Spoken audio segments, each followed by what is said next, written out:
guys, Cameron here from Full Access UTV, and today we're talking about our A-Arm support tabs. Now this is one of the first products we came out with. It's been a vulnerability on the KRX, and we always recommend it's part of our ultimate protection package. And even now we noticed that Kawasaki picked up on the vulnerability because they put similar brackets on the H2. And one thing we noticed from that is they had bends in it, which helped with the strength of it. So we went back to the drawing board, said, do we need to add some support? And now that people are really pushing their KRXs, yeah, it was easy enough to make the change. So basically we decided it's like a stage 1 from our original design, and we got stage 2 for those really pushing their machines. So Tommy, if you can come look a little closer. Here are the brackets for our original kit. You know, it's just the straight bars across. It helps with pulling out on the A-arms. You know, you get some wallowing out, and you can even rip them out. Some people pull them really hard. So just put some bends in it. Like here's our lower front bracket, the A bracket we call it, and same design, just put a little bend in it. The B bracket came with 2 on the upper front, and so when we put the bend in it, they were already basically connected, so we figured why not just connect them. And then our C bracket is our upper rear, which goes above the differential.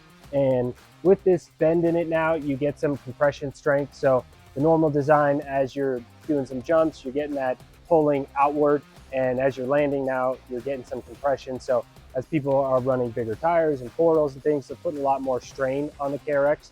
So we always like to look at our designs, how can we improve them, what are people riding like, and what issues are they running into. So either design is still great. We still sell both of them, whether you want stage 1 or stage 2, the heavy duty option, doesn't really matter. It depends on your ride style, with most preferences on your UTV.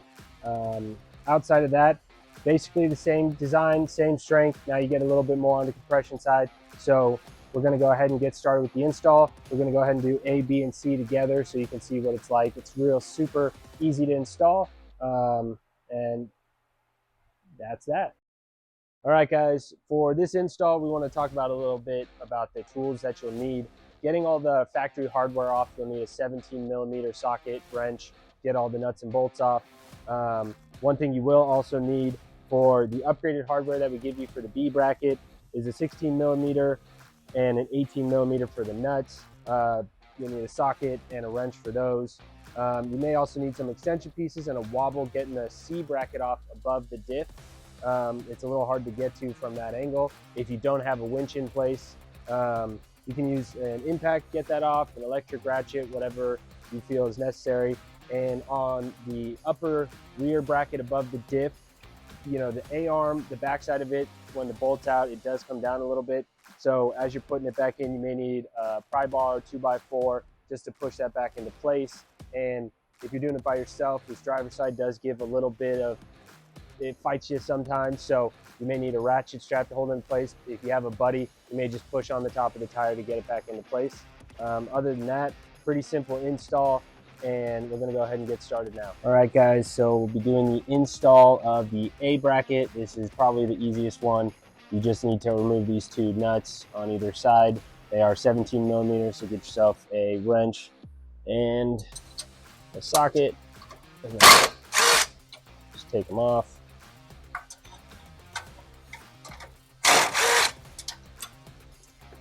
Now you can put the bracket on. Now, we kept the same low profile design, so it's the same height as the other one, so it won't interfere with a winch. We like the bend to go towards the diff, and then the bracket lines up and basically installed. Now you'll just put the nuts back on and tighten it down. You know, this isn't our final install. We still got to paint this one. But when you're doing your final install, you will want to use some Loctite on any of these high use areas. It's important to always use some Loctite, and you just torque it down to factory specs. And so then you're good to go. All right, guys, so we're going to install the B bracket, which is the upper front. Now, we already have our stage 1 brackets on, so we'll need to pull it out. With that, we have the upgraded hardware, which is a 16mm bolt head and an 18mm nut. So same on both sides. We're gonna back out the nut, now we can get the bolt out. So I'll come over on this side so you can kind of see. So you got the 16 on the electric ratchet and an 18mm box wrench.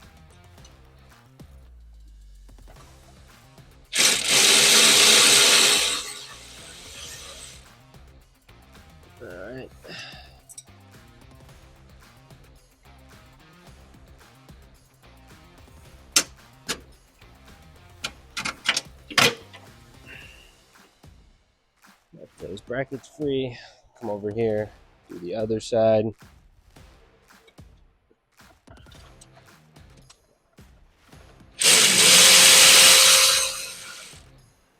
All right, now we got the nut out. We can take off this front bracket, get this out.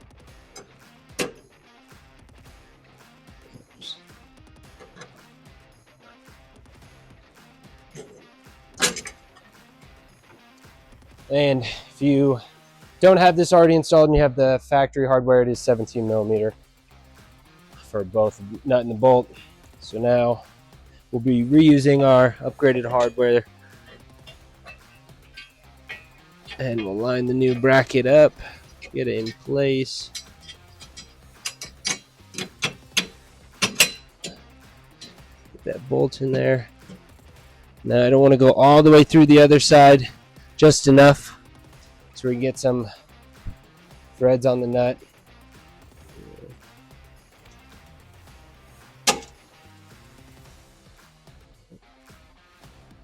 Just like I said, went a little too far.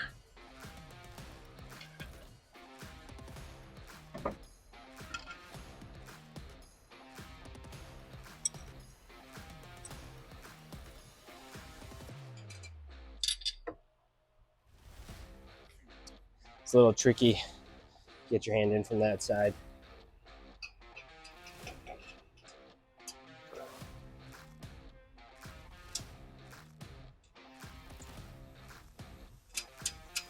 All right. Come over there, get that side.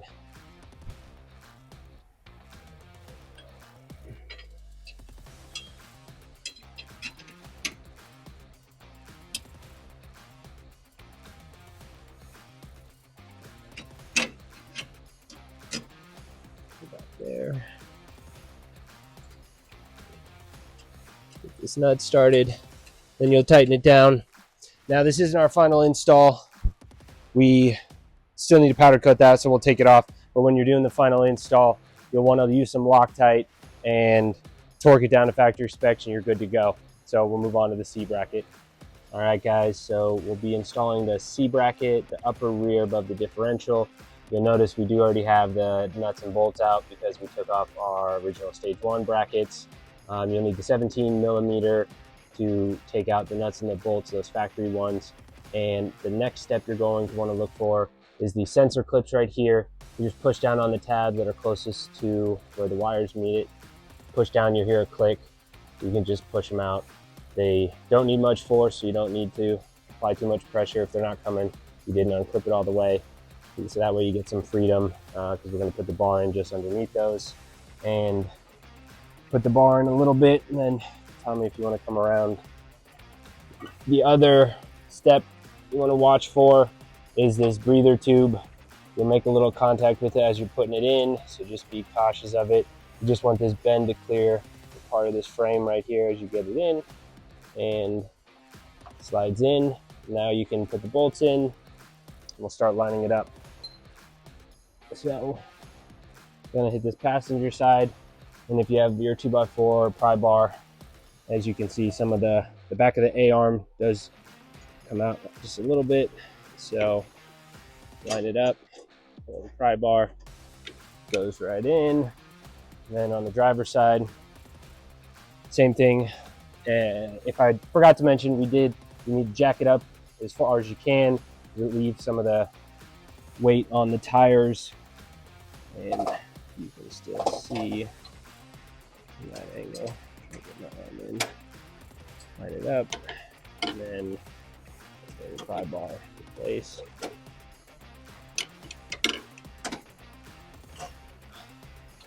Looks like, and there you go. And then remember, with all these A-arm tab supports, when you put the nut on, put some Loctite on it, torque it down, and you're good to go.